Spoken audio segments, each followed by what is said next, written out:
జాప్నా మనిషి అరుణాచల రమణుని జీవితకాలంలో ఆయనకు సేవ చేసిన వారిని తలుచుకోవడం కూడా మన మనసుకి ఎంతో సంతోషాన్ని ఇస్తుంది. శ్రీరామచంద్రుడికి సేవ చేసిన వారి భాగ్యం ఎటువంటిదో ఈ రమణుడి సేవకుల భాగ్యం కూడా అటువంటిదే. రమణుడు విరూపాక్ష గుహ వద్ద నివసిస్తున్న రోజుల్లో ఆయనకు తోడుగా కందస్వామి అయిన భక్తుడు ఒకడు ఉండేవాడు. ఆ కాలంలో అక్కడ దగ్గరలో నీటి సదుపాయం ఉండేది కాదు. వంట చేయడానికి తగిన వసతి కానీ మనుషులు నివసించే చోటు కానీ లేదు. ఆ ప్రాంతంలో నీటి ఊట ఒకటి ఉంటే దాని చుట్టూ ఉన్న రాయి రప్పా తీసి నీరు లభించేటట్టు చేశాడు కందస్వామి. పెరిగి ఉన్న ముళ్ళ చెట్లు దుబ్బ అంతా తెగ్గొట్టి పెకలించి వేశాడు. అక్కడ ఒక చిన్న కుటీరు నిర్మించి ఆ చుట్టూ ఉన్న నేలనంతా చదును చేశాడు. మామిడి, పనస, కొబ్బరి వంటి ఫలవృక్షాలు నాటాడు. పెరుమాళ స్వామి అనే మరో భక్తుడి సాయంతో ఇప్పుడు అక్కడ ఉన్న ఇటుక నిర్మాణాన్ని పూర్తి చేసి శ్రీ రమణుల వారిని అక్కడికి వచ్చి నివసించమని ఆహ్వానించాడు. రమణుడితో అక్కడే కొన్నాళ్ళు కలిసి జీవించి ఆ తర్వాత తన స్వగ్రామానికి వెళ్ళిపోయాడు. మళ్ళీ తిరువన్నమలై తిరిగి రాలేదు. అటు తర్వాత అతడిని గురించి ఏ వర్తమానము లేదు. అతడు ఎంతో శ్రమించి నిర్మించిన ఆశ్రమానికి శ్రీ రమణులు అతడి పేరే పెట్టించారు. ఈ స్కందాశ్రమం ఈనాటికి అక్కడ ఉన్నది. ఈ రమణాశ్రమ నిర్వాహకులే దానిని చూస్తుంటారు. రమణ భక్తులు ఈ స్కందాశ్రమాన్ని ఆసక్తితో వెళ్ళి చూచి వస్తూ ఉంటారు. సేవాధర్మాన్ని పాటించిన వారిలో శ్రీలంకలోని జాప్నా నుంచి వచ్చిన అమృతానంద అనే మరో వ్యక్తి ఉండేవాడు. రమణుడి ఔన్నత్యం గురించి వినిన అమృతానంద తిరువన్నమలై వచ్చి స్కందాశ్రమంలో కొంతకాలం నివసించాడు. కందస్వామిలాగే ఇతడు కూడా ఎప్పుడూ ఏదో ఒక పని చేస్తూనే ఉండేవాడు. బాటల మీదే రాలిన చెట్లు ఆకులు చెత్తా చెదర అన్నింటినీ ఊడ్చి అవతల పారేస్తూ ఉండేవాడు. ఆవు పేడతో అలకదగిన ప్రదేశాలని అలికి చక్కగా ఉంచుతుండేవాడు. రమణుడు తిరిగాడే చోటంతా అమిత పరిశుభ్రంగా ఉండాలని అతడి భావన. అమృతానంద ఎప్పుడైనా ఒక్కసారి తిరువన్నమలై వెళ్ళి అక్కడ 2-3 రోజులు ఉండిపోయేవాడు.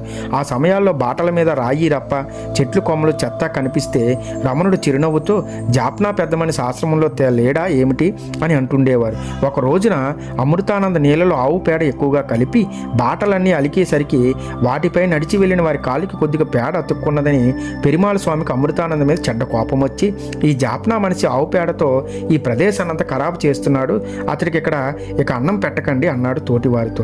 రమణుడు అమృతానంద జాప్నా జెంటిల్మ్యాన్ అని ఎంతో ఆదరంగా వ్యవహరిస్తే పెరుమాళ స్వామి అతన్ని జాప్నామన్ అనే వాడనేది పాఠకులు ఈ పాటికే గ్రహించి ఉంటారు.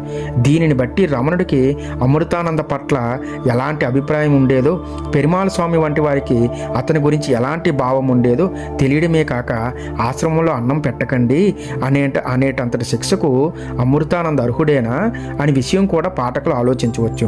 మరి కాసేపటికి అమృతానంద ఆశ్రమంలో కనిపించలేదు. అందరూ అతడి కోసం వెతుకునారంభించారు. అమృతానంద చివరకు కొబ్బరి చెట్టు మీద మట్టులు వెనుక కనిపించాడు. పెరుమాళ స్వామి అతని కిందకి దిగిరమ్మని అన్నాడు. అమృతానంద ఇతడికే సమాధానం చెప్పకుండా తన చేతికి అందిన లేత కొబ్బరికాయలు కొట్టి అందులో నీరు తాగనారంభించాడు. పెరుమాళ స్వామి ఇతడికి అన్నం పెట్టవద్దని శాసించగలిగాడే కానీ ప్రకృతి ప్రసాదించిన కొబ్బరి నీళ్లు తాగడాన్ని అంత సులభంగా ఆటంకపరచలేడు కదా. పెరుమాళ స్వామి అమృతానందని దిగిరమ్మని మళ్ళీ పిలిచాడు. అక్కడున్న వారంతా కూడా దిగిరావయ్యా అని ఎంతగానో అభ్యర్థించారు. కానీ అతడు ఎవరినీ లెక్క చేయలేదు, ఎవరి మాట పట్టించుకోలేదు.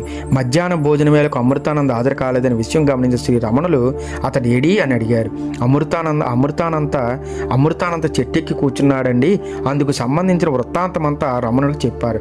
శ్రీ రమణుడు బయట చెట్టు వద్దకు వెళ్ళి అమృతానందను దిగిరమ్మని పిలిచాడు.